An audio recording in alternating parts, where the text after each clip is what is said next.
Hello दोस्तों, नमस्कार, जय हिंद। स्वागत है आप सभी का हमारे यूट्यूब चैनल पर विजुअल आर्ट हिस्ट्री विद निधि, जहां मिलती है आपको कला से संबंधित संपूर्ण जानकारी, चाहे वह भारतीय चित्रकला की बात हो या मूर्तिकला की या फिर हो पाश्चात्य कला की। आपको हर टॉपिक पर वीडियो यहाँ पर उपलब्ध हैं। अगर आपने मेरी पुरानी वीडियोस नहीं देखी हैं तो जरूर देखिएगा, और अगर आप कला से संबंधित किसी भी परीक्षा की तैयारी कर रहे हैं तो ये वीडियो आपके लिए होने वाली है बहुत ही महत्वपूर्ण, क्योंकि आज मैं इस वीडियो में आपको बताने वाली हूँ सल्तनत काल की संपूर्ण कला के बारे में, चित्रकला के बारे में, और उस समय हुए निर्मित स्थापत्य कला के बारे में। जो स्थापत्य का निर्माण उस समय हुआ, कौन कौन से वंश उस समय चले और किस किस स्थापत्य कला का या किस किस महत्वपूर्ण इमारत का निर्माण हुआ, ये भी मैं आपको बताने वाली हूँ।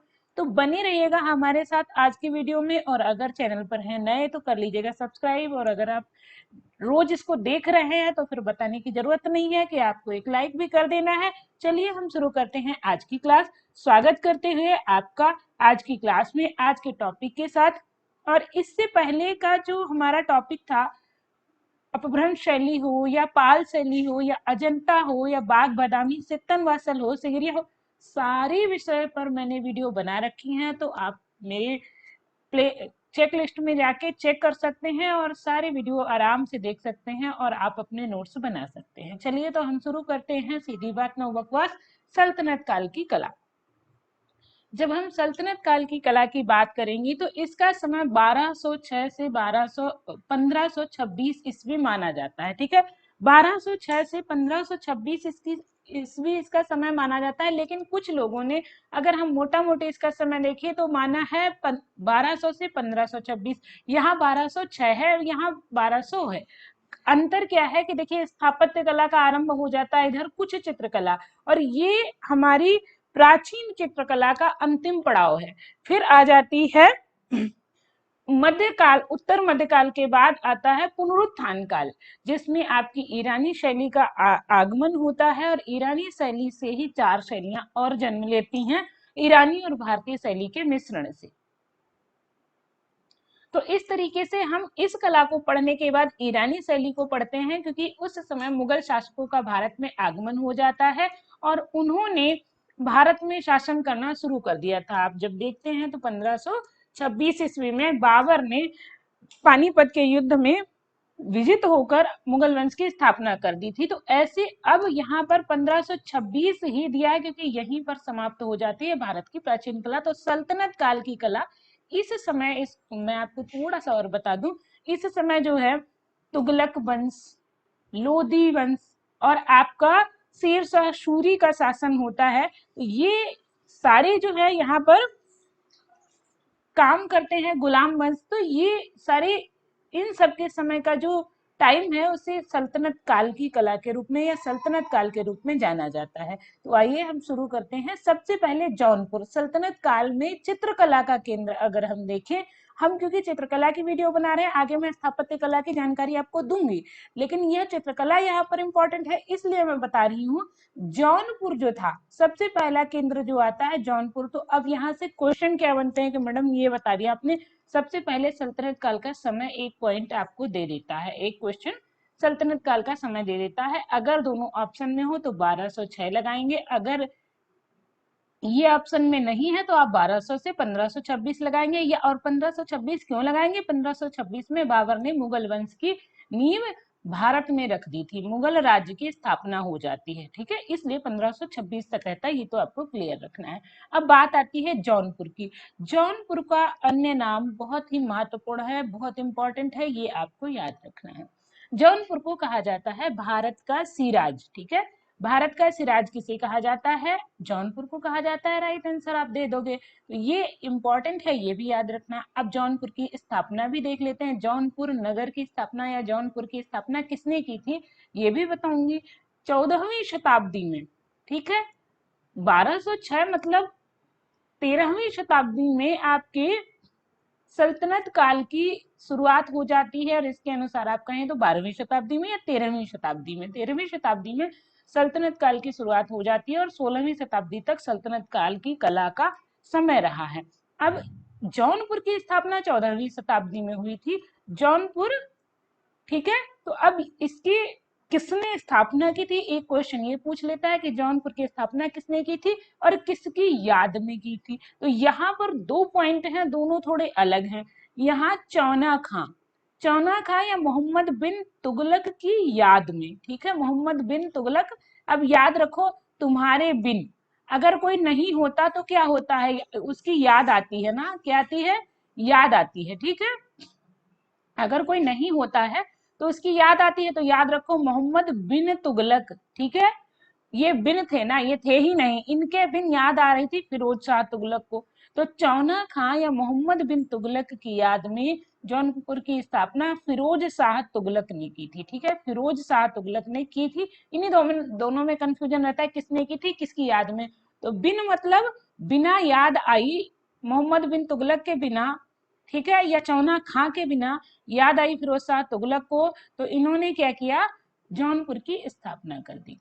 और कब की, तो 1351 से 68 में इन्होंने इसकी स्थापना की। ये इनका टाइम पीरियड था, इसी बीच इन्होंने स्थापना की थी। 1368 से 1351 से 68 ईस्वी तक इन्होंने शासन किया था और उसी में इन्होंने इसकी स्थापना की थी, ठीक है। क्लियर, ये सारी चीजें क्लियर हो गई। अब बढ़ते हैं आगे, जौनपुर में किन पोथियों का चित्रण हुआ है। यहाँ पर अगर पोथियां दी गई हैं तो मतलब यह है कि इनका चित्रण हुआ है, यहाँ से प्राप्त हुई हैं। तो ये आपको याद रखना है, तारीखे फिरोज शाही। तारीखे फिरोज शाही कहाँ चित्रित है, जौनपुर की पोथी है, जौनपुर में चित्रित है। अगला जो बनता है वो है आपका लौर चंदा। आपको यहाँ पर मैं एक क्वेश्चन पूछती हूँ आपसे, लौर चंदा के लेखक कौन है। अब ये पूछ लेता है आपको, ऐसे नहीं कि खाली जौनपुर की पोथी है या जौनपुर से संबंधित है, वो ये भी तो पूछ सकता है कि लौर चंदा के लेखक कौन है, किसने लिखी है भाई लौर चंदा। तो आपको बताना है कि लौर चंदा किसने लिखी है। चलिए, अभी आपको आगे मध्यकाल की पुस्तकों के लेखकों को मैं एक्सप्लेन कर दूंगी। कुछ पुस्तकें जो मध्यकाल में लिखी गई हैं उन सबका विवरण है, लेकिन इसके लिए आपको यहाँ पर बने रहना पड़ेगा, ठीक है। और आपको यहीं पर मैं आपको थंका शैली के विषय में भी बता दूंगी, विजयनगर की कला के विषय में भी बता दूंगी। आज पूरा मैं उत्तर मध्यकाल समाप्त कर दूंगी, ठीक है, आपको पढ़ाने में। लेकिन उसके लिए आपको हमारे साथ बने रहना जरूरी है, आपको वीडियो में कमेंट करना जरूरी है। इससे मुझे भी थोड़ा मोटिवेशन मिलता है कि हाँ, लोग इसे देखते हैं, सुनते हैं और मैं उनके काम की चीज बना रही हूँ, मैं उनके उपयोग के लिए सही चीज बना रही हूँ। इसलिए आपको ये वीडियो देखना और उसमें कमेंट करना ज्यादा जरूरी है। देखना तो सबसे ज्यादा जरूरी है, कमेंट ना करो तो भी चलेगा। अब वो तो जौनपुर केंद्र की बात हो गई। जौनपुर केंद्र के बाद हम सल्तनत काल की वास्तुकला को देख लेंगे, ठीक है, वो तो कला की बात हो गई जौनपुर की। अब सल्तनत काल की वास्तुकला को भी देख लेते हैं। वास्तुकला में भवन निर्माण की कला आती है, जो हमारा स्थापत्य होता है वो आता है। तो सल्तनत कालीन स्मारकों का आरंभ कुतुबुद्दीन ऐबक तथा इल्तुतमिश के शासनकाल से माना जाता है, ठीक है। ये भी याद रखना कि कब से माना जाता है, क्वेश्चन पूछ ले तो आपको बता देना है कि कुतुबुद्दीन ऐबक तथा इल्तुतमिश के समय माना जाता है, ठीक है। कब से, सल्तनत काल की कला का आरंभ कब से माना जाता है, वास्तुकला का आरंभ या स्मारकों के निर्माण का आरंभ कुतुबुद्दीन ऐबक तथा आपके इल्तुतमिश के समय में माना जाता है। अच्छा, गुलाम वंश के शासक थे कुतुबुद्दीन ऐबक तथा इल्तुतमिश। तो अब गुलाम, यहाँ पर जितनी इमारतें दी गई हैं ये गुलाम वंश में बनाई हुई इमारतें हैं। और आपको एक साथ इनको याद रखना है, अगर पेपर में आ जाए कि इनमें से कौन सी इमारत गुलाम वंश से संबंधित है या किसका निर्माण किसने करवाया, तो आपको ये याद रखना है। और इसीलिए मैंने यहाँ पर ये दे दिया। हालांकि आप कहोगे कि मैम चित्रकला में मूर्ति कला को ले आना कहाँ तक सही होगा, लेकिन ये यहाँ पर पॉइंट मैंने इसलिए दे दिया कि आप चाहें तो अभी स्क्रीनशॉट लेके रख लें। वास्तुकला गुलाम वंश की इमारतों के विषय में पूरी जानकारी मैंने दे दी है, चाहे आप इसको नोट करके अलग नोट डाउन करके रख लें। और यहीं पर समाहित करने का उद्देश्य ये है कि ये आपको क्लियर रहेगा कि अच्छा मैडम सल्तनत काल पढ़ा रही थी तब इन्होंने ये इमारतें बताई थी, मतलब ये सल्तनत काल से संबंध रखती हैं। सल्तनत काल मुगल काल से पहले के समय को कहा जाता है, ठीक है।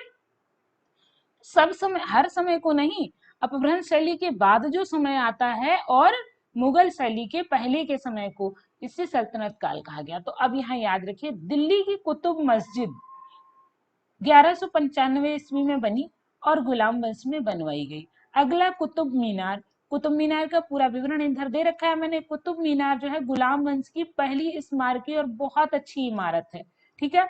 कुतुबुद्दीन ऐबक ने इसका निर्माण 1199 में कराया था। अब कहोगे मैडम ये पहली इमारत कैसे है जब 95 में कुतुब मस्जिद बन गई? तो वो इसलिए है क्योंकि सबसे अच्छी इमारत ये है, तो सब पहली सबसे अच्छी इमारत जो है कुतुब गुलाम वंश की, वो आपकी कुतुब मीनार है। इसका निर्माण किसने करवाया? तो कुतुबुद्दीन ऐबक ने करवाया था और उसने बनवाई थी इसकी 4 मंजिलें। कितनी? 4 मंजिलें उसने इसकी निर्मित करवाई थी। इसका निर्माण फिर 1212 ईस्वी में इल्तुतमिश ने इसको पूरा करवाया, इसके ऊपर की इमारत बनवाकर, और इसे पूरा करवाया किसने? इल्तुतमिश ने, ठीक है।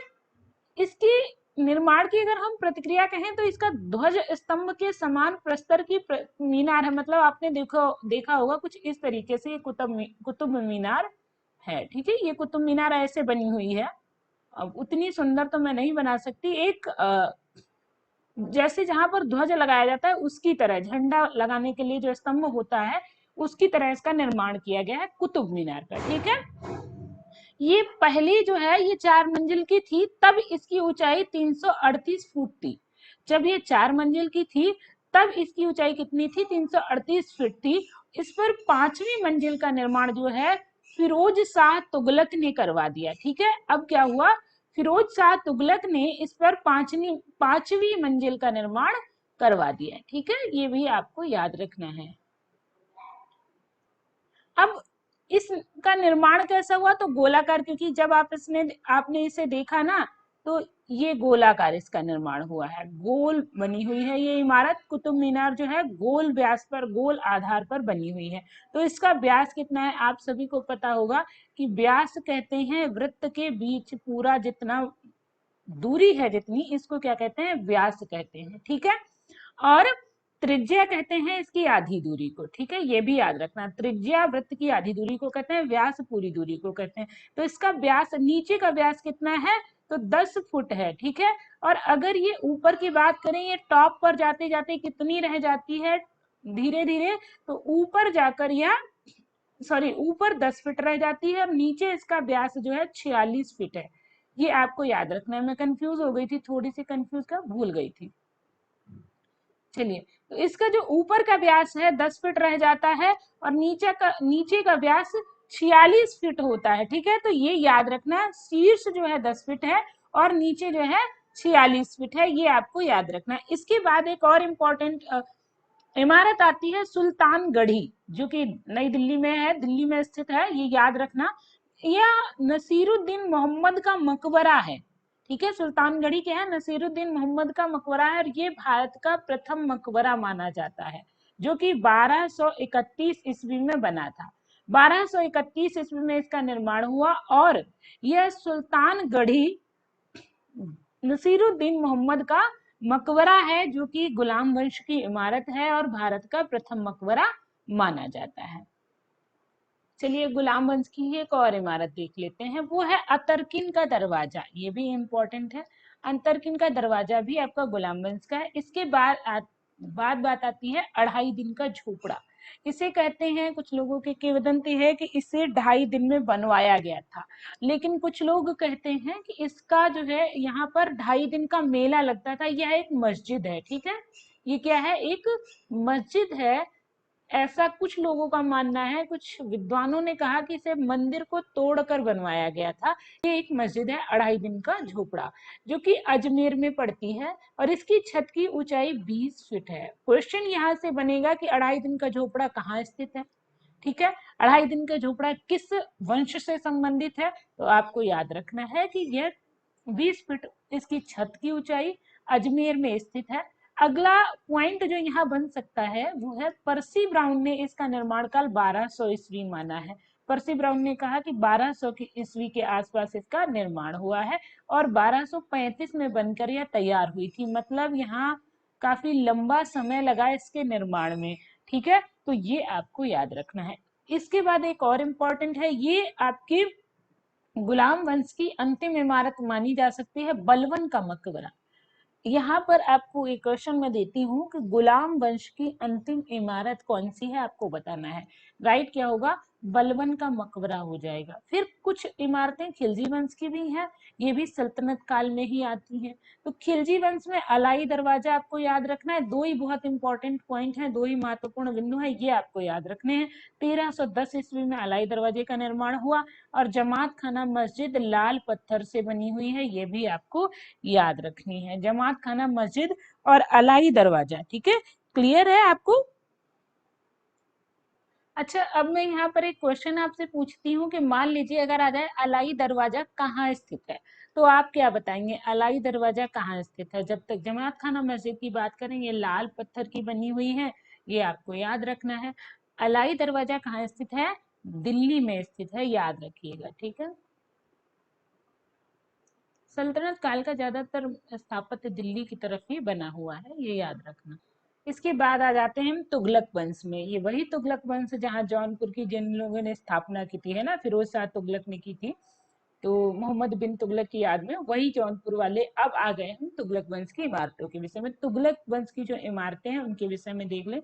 एक इमारत है, बहुत ज्यादा इसके विषय में पूछा जाता है, तो गयासुद्दीन तुगलक का मकबरा पूछा जाता है, और ये कब बना है, तो 324 ईस्वी में इसका निर्माण हुआ है, ठीक है।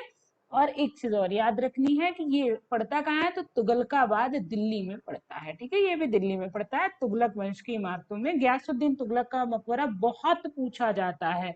आपका कोई भी पेपर हो, नेट, टीजीटी, पीजीटी, सब में ये गयासुद्दीन तुगलक का मकबरा। अब टीजीटी वालों को मूर्तिकला में क्या पढ़ना है, इतना याद रखना है कि ये कहाँ पड़ता है और किस वंश से संबंधित है, बस, ठीक है। और पीजीटी वालों को, समय, नेट वालों को ये पूरी जानकारी याद रखनी है, ठीक है। इसके बाद हम चित्रकला के अगले केंद्र पर आ जाते हैं। ये सब स्थापत्य था, ये चीज आपको क्लियर रहनी चाहिए, ठीक है। स्थापत्य था। स्थापत्य के अंतर्गत क्या आता है, आपकी वास्तुकला आती है। मूर्तिकला अलग है, मूर्तिकला में जो भी इनके अंदर बनी हुई मूर्तियां होती वो आती। अब चित्रकला की बात आ रही है, यहाँ पर हम पढ़ेंगे अब चित्रकला, ठीक है। तो मांडू सल्तनत काल का अगला केंद्र, अगला जो कला की दृष्टि से महत्वपूर्ण है, स्थापत्य की दृष्टि से भी महत्वपूर्ण है, वो क्या है, मांडू है। मांडू कहाँ पड़ता है, मालवा में पड़ता है। मालवा कहाँ पड़ता है, मध्य प्रदेश में पड़ता है, क्लियर। सीधे आपसे कुछ नहीं पूछे, यही क्वेश्चन उठा के इतना डाल देगा कि मांडू कहाँ है, ठीक है, मांडू कहाँ स्थित है। सल्तनत कालीन स्थल या सल्तनत काल से संबंध रखने वाला स्थल मांडू कहाँ स्थित है, तो आपको इसका बहुत स्वीटनेस से आंसर दे देना है कि मांडू मालवा मध्य प्रदेश में पड़ता है। याद रखना, एक पॉइंट यहाँ आपका बन जाता है। मांडू कहाँ स्थित है, तो मालवा मध्य प्रदेश में स्थित है। मांडू की पोथियां याद रखनी है। अब मांडू की पोथियों में आपको क्या याद रखना है, नियामतनामा। यहाँ पर एक तो आपसे ये पूछ सकता है कि नियामतनामा कहाँ की पोथी है, कहाँ चित्रित हुई, तो आपको ये याद रखना है मांडू में चित्रित हुई है। ये किससे संबंध रखती है, तो ये भी याद रखना, पाक शास्त्र से। आपको पता है पाक शास्त्र क्या होता है, ठीक है। पाक शास्त्र होता है भोजन बनाने की कला, ठीक है। भोजन बनाने की कला क्या कहलाती है, पाक कला या पाक शास्त्र कहलाती है। पाक शास्त्र है तो ये मतलब भोजन बनाने का शास्त्र या भोजन से संबंधित शास्त्र है। भोजन निर्माण की तकनीकियां यहाँ पर दी गई हैं, ये पाक शास्त्र है। और पाक कला भोजन बनाने की कला को कहते हैं, ठीक है। तो ये आपको याद रखना है। ये संग्रहित कहाँ है, अब यहाँ ये पॉइंट भी पूछ सकता है, तो आपको इसके 3 पॉइंट याद रखने हैं। नियामतनामा कहाँ से प्राप्त हुई, मांडू से। संबंध किससे, पाकशास्त्र से। संग्रहित कहाँ, इंडिया ऑफिस लंदन में संग्रहित है ये, ठीक। कहाँ संग्रहित है, इंडिया ऑफिस लंदन में ये संग्रहित है, क्लियर। अगला है बुस्तान ग्रंथ, एक पोथी है बुस्तान, जो कि गयासुद्दीन तुगलक के समय में इसका अधिक चित्रण हुआ है, ये भी याद रखना है, ठीक है। गयासुद्दीन तुगलक के समय में इसका चित्रण अधिक हुआ है, तुगलक वंश में ही इसका चित्रण हुआ है। अच्छा, एक चीज और बहुत इंपॉर्टेंट है, ये पॉइंट आपको यहाँ पर नोट कर लेना है। आप लोग अपनी कॉपियों में जहां पर भी नोट करना चाहें, इन चीजों को नोट कर लिया करिए कि जो पॉइंट्स होते हैं वो काफी महत्वपूर्ण होते हैं। अगर आप लिख के रख लेंगे, मान लीजिए वीडियो उस समय नहीं देख रहे हैं, तो आप अपना पढ़ के देख लेंगे, है ना। तो सल्तनत कालीन चित्रकला को प्रकाश में लाने का श्रेय जो है हरमन गोट्स को जाता है, और ये क्वेश्चन सीधा सीधा पेपर में आता है। ठीक है, तो सल्तनत कालीन चित्रकला को प्रकाश में कौन लाया, किसको श्रेय जाता है या कौन है, तो आपको याद रखना है हरमन गोट्स इसका सही उत्तर है। ठीक है, अब हमने सब देख लिया। मांडू से प्राप्त जो इमारतें हैं, जो स्थापत्य है, वो आपसे जो पूछा जाता है उसके विषय में मैं आपको यहाँ पर बता देती हूँ, ताकि कोई कंफ्यूजन, कोई डाउट आपको ना हो। तो मांडू से जो इमारतें मांडू में स्थित है, प्राप्त क्या कहें, मांडू में स्थित है और बहुत ही फेमस है। तो होशंग शाह का मकबरा जो है ये मांडू में ही स्थित है। 1440 ईस्वी में इसका निर्माण हुआ, मतलब 15वीं शताब्दी में। कब? 15वीं शताब्दी में। ठीक है, 15वीं शताब्दी में इसका निर्माण हुआ। मांडू की ये प्रमुख इमारत है। होशंग शाह का मकबरा पूछा जाता है पेपर में, कहाँ स्थित है या कब निर्मित हुआ, तो आप लोग बता देंगे। एक पॉइंट ये बहुत इंपॉर्टेंट है, यहाँ पर आपको ध्यान रखना है। एक और बहुत important point, most important point, यहाँ पर आपको कुछ भी ऐसा नहीं मिलता जो आपके पेपर में आने के चांस ना हो। आप कहते हो मैडम सब आ जाएगा, पेपर में 125 क्वेश्चन ही आते हैं, लेकिन जो संभावनाएं हैं जिनकी, वो सारी चीजें आपको यहाँ पर मिलती हैं। हिंडोला महल, हिंडोला महल कहाँ स्थित है? आपके मांडू में स्थित है और 1425 में निर्मित है। इसको भी याद रखना है। ये दो इमारतें मांडू की मोस्ट इंपॉर्टेंट है, इसलिए मैंने इन दोनों के नाम डाल दिए, यहाँ याद रखना। अब आता है आपका थंका शैली। तो ये अब थंका शैली क्यों दे दिया, यहाँ आपका सल्तनत काल पूरा हो जाता है। ठीक है, लेकिन इसी के साथ आपको विजयनगर की कला भी पढ़नी है। इसी समय 16वीं शताब्दी में, अब जब देखोगे ना, ईरानी शैली और 16वीं शताब्दी में जब मुगल शैली का आरंभ हो जाता है, उस समय में एक शैली और चली जो कि थी थंका शैली। ठीक है, ये कहाँ चली, तो ये आपको बताना है। थंका शैली कहाँ थी और थानका शैली कहाँ थी। ये तिब्बती शैली है, ये याद रखना आप लोग। ठीक है, क्या है? तिब्बती शैली। तिब्बती शैली है। ठीक है, तिब्बत से संबंध रखती है थंका। अच्छा, थानका कहाँ की शैली है, आपको कमेंट में बताना है। आप लोग, आज की वीडियो का क्वेश्चन ये है कि थानका कहाँ की शैली है, थानका चित्रण कहाँ, थानका शैली कहाँ की है, आपको बताना है। आज का क्वेश्चन ये है। अच्छा, थंका शैली का समय जो था ये 16वीं शताब्दी है। क्वेश्चन पूछ लिए, एक शैली जो तिब्बत में प्रचलित थी कौन सी थी, तो ये थंका शैली थी। समय क्या रहा, 16वीं शताब्दी में इसका प्रचलन था। और ये बौद्ध धर्म से संबंधित शैली है। अब बौद्ध धर्म से संबंधित कैसे है, इसका अर्थ होता है थंका का सपाट कैनवास पर चित्रण या सपाट कपड़े पर चित्रकारी करना। ठीक है, मेनली ये लोग ध्वज का चित्रण करते थे। थंका शैली में क्या करते थे, ध्वज का चित्रण करते थे, जिन पर महात्मा बुद्ध तथा ड्रैगन को बनाते थे। ठीक है, चित्रण विषय क्या था, महात्मा बुद्ध और ड्रैगन को बनाते थे। ड्रैगन ये चीनी, तिब्बत और उससे थोड़ा सा प्रभावित चीनी, उसका ड्रैगन जो है चिन्ह है, और ड्रैगन को और महात्मा बुद्ध को चित्रित करते थे। कहाँ, थंका शैली में। इसके दो प्रमुख चित्रकार हैं, नौरंग पाल व सोनम तासी। इनको भी याद रखना। एक पॉइंट सीधा यहाँ से बन के आ जाता है कि नौरंग पाल व सोनम तासी कहाँ, किस शैली से संबंधित है, तो याद रखना तिब्बत में चलने वाली थंका नामक शैली से संबंधित है। थंका था क्या, जो सपाट कैनवास पर या ध्वजों पर चित्रण करते थे महात्मा बुद्ध का, और किसके साथ करते थे, तो ड्रैगन के साथ महात्मा बुद्ध का चित्रण करते थे। ये आप लोगों को याद रखना है थंका शैली से। ठीक है, क्लियर? मुझे लगता है ये चीज आपको क्लियर हो गई होगी। ठीक है, नौरंग पाल व सोनम तासी, झंडों पर इनका चित्रण होता था, और का थानका नामी झंडों पर। ठीक है, और ये थंका शैली झंडों पर ही चित्रण करने के लिए प्रसिद्ध थी। ये भी आपको याद रखना है, किस पे, झंडों पर चित्रण करने के लिए। झंडे मैंने बताया ना, ध्वज चित्रण के लिए ये प्रसिद्ध थे। तो ये आपको याद रखना है। इसके बाद एक और महत्वपूर्ण केंद्र, महत्वपूर्ण स्थान, वो है विजयनगर की कला। क्या, विजयनगर की कला। अब विजयनगर की कला क्यों इंपॉर्टेंट है, अभी आपको पता चल जाएगा। उत्तर मध्यकाल की भित्ति चित्रकला का, या उत्तर मध्यकाल या पूर्व काल की हम कह सकते हैं, पूर्व चित्रकला की अंतिम सोपान के रूप में जो जानी जाती है वो आपकी विजयनगर की कला है। ठीक है, तो इसको भी जानना जरूरी है। विजयनगर राज्य की स्थापना किसने की थी, तो आपको बताना है विजयनगर राज्य की स्थापना किसने की थी। तो 1336 ईस्वी में दो सगे भाई थे, हरिहर राय और बुक्का राय। ठीक है, हरिहर राय और बुक्का राय दो भाई थे, इन्होंने विजयनगर राज्य की स्थापना की थी।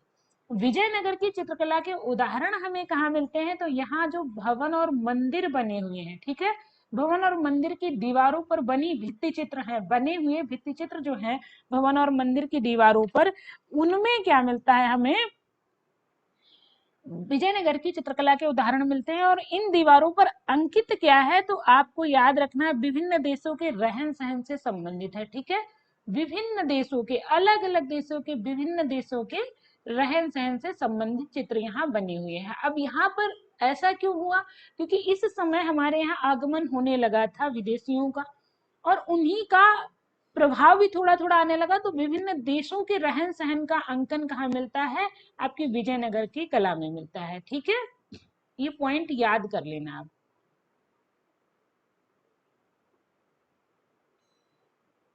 ठीक है, तो रहन सहन का अंकन विजयनगर की कला में मिलता है। और प्राचीन भारतीय चित्रकला का अंतिम सोपान विजयनगर की कला को माना जाता है। यहाँ मैंने क्वेश्चन दिया अंतिम सोपान किसे माना जाता है, तो आपको आंसर देना था।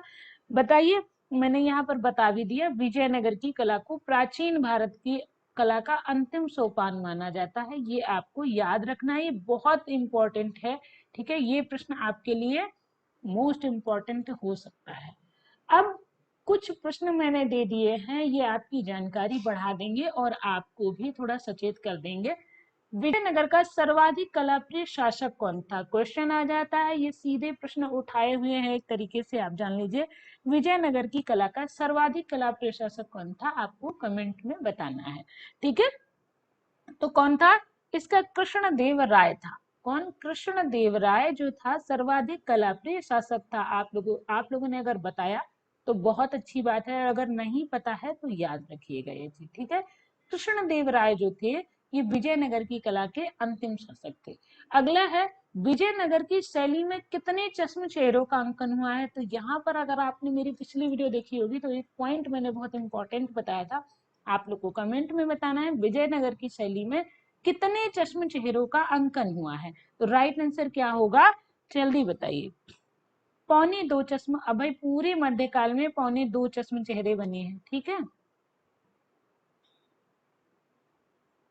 पौने दो चश्म। अगर आपने आंसर दिया तो बहुत अच्छी बात है, आप कमेंट में जरूर बताइएगा आपने कितने आंसर सही किए। अगला क्वेश्चन है, वर्धमान मंदिर जो कि तिरुवनंतपुरम में पड़ता है केरल में, इसका निर्माण किसने करवाया था, आपको बताना है। मैं बता दूं इसका निर्माण हुआ कब है, तो वर्धमान मंदिर का निर्माण 1347 1347, ठीक है, सी 1388 तक करवाया गया। ठीक है, आपको कमेंट में बताना है करवाया किसने। तो ये आपको याद रखना है कि हरिहर राय के मंत्री किसने, क्या नाम है हरिहर राय के मंत्री का, हरिहर राय या बुक्का राय की। ठीक है, याद रखना बुक्का राय के मंत्री।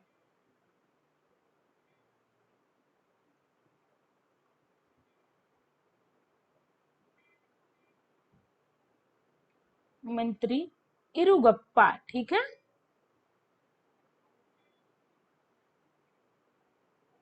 इरुगप्पा ने करवाया था। और कब करवाया था, तो 1347 से 1388 ईस्वी के मध्य इसका निर्माण हुआ था, और ये बुक्का राय के मंत्री थे। ठीक है, इसके बाद एक और बहुत महत्वपूर्ण बिंदु ये है कि उत्तर मध्यकाल के भित्ति चित्र में कहा मिलते हैं, तो विजयालय चोलेश्वर मंदिर। ठीक है, जो कहाँ है, नूतन माली पद्दुकोटाई तमिलनाडु में पड़ता है। यहाँ पर हमें कुछ चित्र मिले हैं। ठीक है, भित्ति चित्र मिले हैं जो कि उत्तर मध्यकाल के उदाहरण हैं। ठीक है, और लेपाक्षी मंदिर से भी प्राप्त होते थे। लेपाक्षी मंदिर और विजयालय चोलेश्वर मंदिर दोनों से हमको उत्तर मध्यकाल की कला के उदाहरण प्राप्त होते हैं। तो ये तो हुई उत्तर मध्यकाल की बात, लेकिन अभी जाना नहीं है इसके बाद आपसे अगर पूछे जाते हैं तो ये 12 प्रश्न सीधे सीधे हैं, ठीक है। ये बहुत लोग कंफ्यूज होते हैं, मैडम किस पुस्तक के लेखक कौन है, तो ये सारी पुस्तकें जो मध्यकाल में लिखी गई हैं या मध्यकाल में इनका चित्रण हुआ है या मध्यकाल से संबंध रखती हैं, वो पुस्तकें हैं। आपको यहाँ पर इनके लेखकों के नाम और पुस्तकों के नाम मैंने दे दिए, आप चाहें तो इनको नोट डाउन करके रख सकते हैं, चाहे आप स्क्रीनशॉट लेके रख सकते हैं अपने पास, और चाहे तो आप इन्हें 2-3 बार सुन के याद कर सकते हैं, ठीक है। जैसे आपको सहूलियत हो वो करिए। सबसे पहले ही मिस्टेक,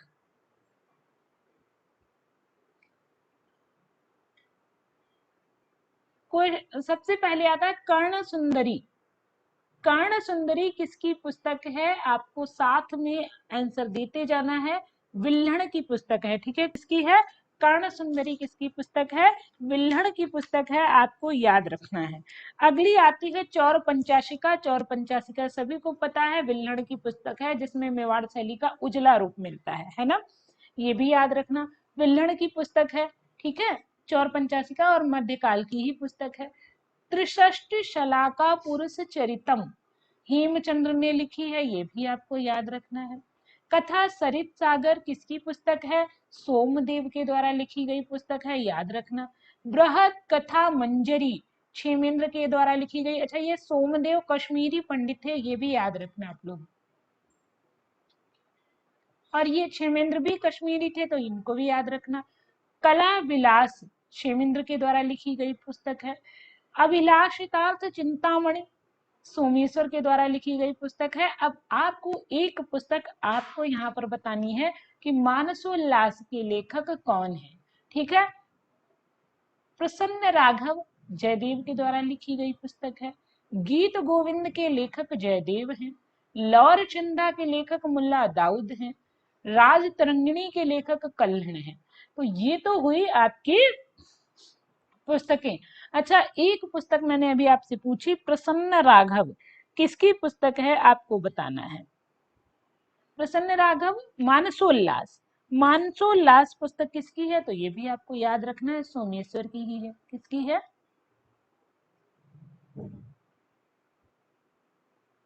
सोमेश्वर की। ओके, तो ये आपकी हो गई किताबें। यहाँ पर इन किताबों के अलावा मैं आपसे एक और पूछती हूँ, ये किसकी पुस्तक है आपको बतानी है, और अगली वीडियो में मैं बताऊंगी इसका आंसर। वैशाली की नगर वधु,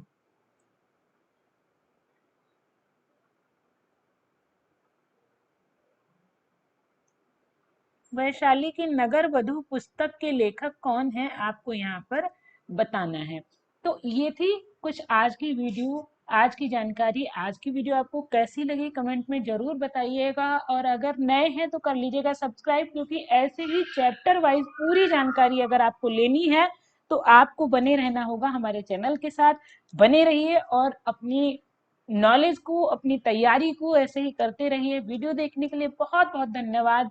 लाइक नहीं किया हो तो कर दीजिएगा और सब्सक्राइब को भी कर लीजिएगा। Thank you, thanks for watching. अगला जो वीडियो आने वाला है वो है ईरानी शैली, और उसके बाद शुरुआत होगी हमारी राजस्थानी शैली की, जिसमें बहुत कंफ्यूजन रहता है आप लोगों को, और मैं एक एक पॉइंट क्लियर करूंगी।